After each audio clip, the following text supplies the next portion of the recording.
Subscribe now and press the bell icon. Welcome to my YouTube channel and happy Raksha Bandhan. दोस्तों आज हम करेंगे Rakshabandhan photo editing. चलते हैं दोस्तों हमारे पिक्सआर्ट में। पिक्सआर्ट में आने के बाद हमें फ़ोटो ले लेनी है, बैकग्राउंड फ़ोटो ले लेनी है। बैकग्राउंड के बाद में हमारी ऐड फ़ोटो पे जाके खुद की फ़ोटो ले लेनी है। तो दोस्तों फ़ोटो हमने ले ली है। अभी करना है बैकग्राउंड रेज। तो दोस्तों बैकग्राउंड सभी को करना आता है, बहुत ईजी है, लेकिन थोड़ा टाइम लगता है, तो मैं वीडियो को थोड़ा फास्ट कर देता हूँ। दोस्तों बैकग्राउंड हमने रेज कर लिया, इसे सेट कर लेते हैं यहाँ पर।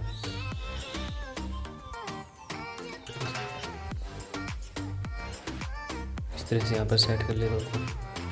सेट करने के बाद में दोस्तों हमें लेनी है कुछ PNG। गूगल पे आसानी से मिल जाएंगे आपको कुछ PNG।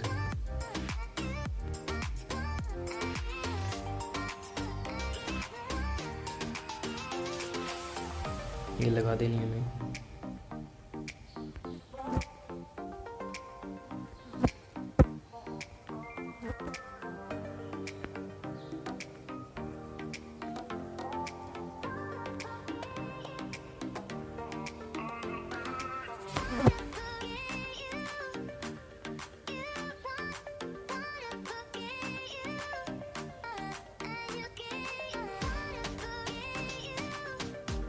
दोस्तों PNG हमने लगा दी है।